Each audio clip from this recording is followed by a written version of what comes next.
আসসালামু আলাইকুম। আশা করি সবাই ভালো আছেন। আমার চ্যানেলে সবাইকে স্বাগতম। বাংলাদেশের একজন লোক আছেন, তার নাম হচ্ছে ব্যারিস্টার সুমন। তিনি ব্যাপকভাবে জনপ্রিয় হন সোশ্যাল মিডিয়া ব্যবহার করে, এবং তার জনপ্রিয়তার অন্যতম কারণ হচ্ছে তিনি যেখানেই অন্যায় দেখেছেন সেখানেই প্রতিবাদ করেছেন, এবং তিনি তার নিজের পকেটের টাকা দিয়ে অনেক ব্রিজ নির্মাণ করেছেন। এবং এই প্রতিবাদী কণ্ঠস্বরের কারণে তার ব্যাপক জনপ্রিয়তা হয়। দেশে যখন বন্যা শুরু হয়, কোটি কোটি টাকা মানুষ তাকে পাঠায় তার কাছে, মানুষকে সাহায্য করার জন্য। মানুষ বিশ্বাস করেছে তাকে। এবং এই যে গত নির্বাচনে তিনি যদিও আওয়ামী লীগ করেন, কিন্তু আওয়ামী লীগ থেকে তিনি নমিনেশন পান নাই। তিনি স্বতন্ত্র দাঁড়িয়ে লক্ষাধিক ভোটের ব্যবধানে পাশ করেছেন, একজন মন্ত্রীকে হারিয়েছেন। তাতে তার জনপ্রিয়তা কি সেটা আমরা বুঝতে পারি। কিন্তু এই যে শেখ হাসিনা সরকারের পতনের পর মিডিয়াতে দেখলাম যে অনেক লোক তাকে খুঁজতেছে, মারবে, ঠিক আছে, তাকে দালাল বলতেছে, বিভিন্ন ধরনের। এখন আমার কথা হচ্ছে যে এই লোকটাকে আপনারা তিনি আওয়ামী লীগ করতে পারেন, যে কোনো দল করতে পারেন, এটা মানে তার রাইট। এবং আওয়ামী লীগ করলে সব লোক খারাপ, আওয়ামী লীগের এটাও ঠিক না। বিএনপি সব লোক ভালো, এটাও ঠিক না। সব জায়গায় ভালো মন্দ আছে। এখন তাকে পুরো আওয়ামী লীগও বলা যায় না। তিনি এমপি হয়েছেন এবং স্বতন্ত্র প্রার্থী, এবং তিনি আওয়ামী লীগ যদিও তিনি করেন, কিন্তু তিনি আওয়ামী লীগের অনেক লোকের বিরুদ্ধে দাঁড়িয়েছেন। যেমন আমরা জানি যে দুর্নীতির বিরুদ্ধে তিনি অনেক জায়গায় কোর্টে গেছেন, যেমন সালাম মোর্শেদি, তারপরে এস আলম, এই যে ব্যাংক ডাকাত, তারপরে আব্দুস সুবহান গোলাপ, আওয়ামী লীগের একজন নেতা, তার বিরুদ্ধে কেস করেছেন তিনি।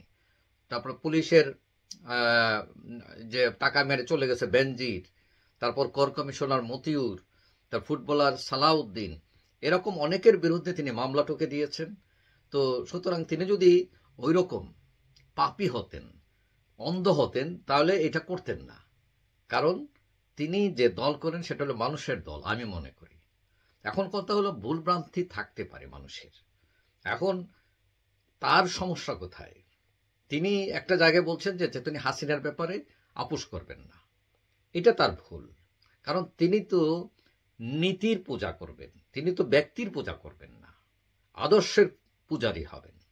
এখন এই জায়গায় তিনি ভুল। কিন্তু কথা হচ্ছে আমাদের প্রত্যেকের জীবনে কিছু কিছু ভুল আছে, এমন একটা ভুলের জন্য আপনি তার জীবনকে বরবাদ করে দিতে পারেন না। আমাদের সম্বন্ধে ভুল আছে। আপনারা যারা তাকে কাঠগড়ায় দাঁড় করাতে চান, আপনাদের ভুল নাই? আপনাদের জীবন কি 100% শুদ্ধ? বলেন, সে যদি দুর্নীতি করে টাকা কামাতো, সে যদি প্রতিপক্ষকে আক্রমণ করত, সে তো এগুলো করে নাই। বরং সে বিদেশের আরামের জীবন ছেড়ে সে দেশে চলে আসছে, যাতে মানুষের সেবা করা যায়, এবং পথে প্রান্তরে বিভিন্ন জায়গায় মানুষের পাশে সে দাঁড়িয়েছে। এবং এইটা আমরা সহজে ভুলে যাই। এই লোকটা কিন্তু দল করে, আওয়ামী লীগ করে, শেখ হাসিনার নাম ব্যবহার করে কিন্তু সে বিখ্যাত হয় নাই। সে নিজের কাজ দিয়ে বিখ্যাত হয়েছে, নাকি হয় নাই? এবং আমাদের সমস্যা কি, আমরা বেশি ইমোশনাল, একটুতেই খুব ইমোশনাল হয়ে পড়ি, এবং একটাতেই মানুষকে ভালোবাসতেও সময় নেই না, আবার ঘৃণা করতেও সময় নেই না। আমরা কোনো কিছু ভাবতেই চাই না, এরকম একটা জাতি আমরা কোনো ধৈর্য কম আমাদের। হ্যাঁ, একটা সে ভুল করছে হয়তো, কিন্তু সে হয়তো একা না ভুল, মানুষ ষোলো আনা ভুল নিয়ে মানুষ রাস্তায় দৌড়াইতেছে, আপনারা কিছু বলেন না।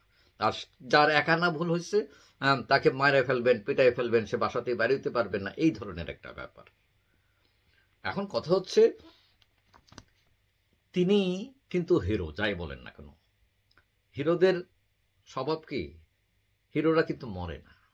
তাকে আপনি আপাতত আটকায় দিতে পারেন, আপাতত তাকে কোনোভাবে বন্দি করে রাখতে পারেন, কিন্তু এক সময় হিরোই থাকে। তো এখন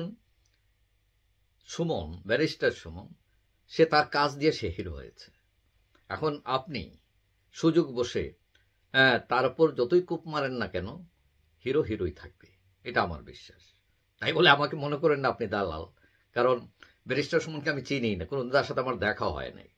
এখন আমি যেটা বলতে চাচ্ছি যে আমাদের সমাজে একজন সৎ মানুষ, একজন প্রতিবাদকারী, সে তাকে দাঁড়াতে সাহায্য করেন।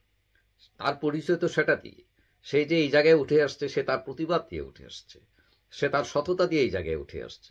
কেউ তো এখানে বলেন নাই সে কোটি কোটি টাকা মেরে দিচ্ছে, এইটা নিয়ে তার কোনো অভিযোগ নাই। সে তার নামে কোনো অভিযোগ নাই সে সে বিরোধী পক্ষে দমন পীড়ন করছে, তার নামে কোনো অভিযোগ নাই সে কোটি কোটি টাকা পাচার করছে, করছে না। সো একটা কথা সে শুধু বলছে ভুল, যে সে হাসিনার ব্যাপারে আপোষ করবে না, তাতেই সবকিছু নষ্ট হয়ে গেল। আপনি একজন শুদ্ধ মানুষ, তার কাজ দিয়ে তাকে বিচার করেন, দল দিয়ে নয়। মানুষ বড়, দল নয়। যাই হোক, সবাই ভালো থাকবেন। আর যারা আমার চ্যানেল সাবস্ক্রাইব করেন না, ইচ্ছেগুলো করতে পারেন, তাহলে পরবর্তী ভিডিও আপনার কাছে অটোমেটিক চলে যাবে। সব ভালো থাকবেন। আল্লাহ হাফেজ।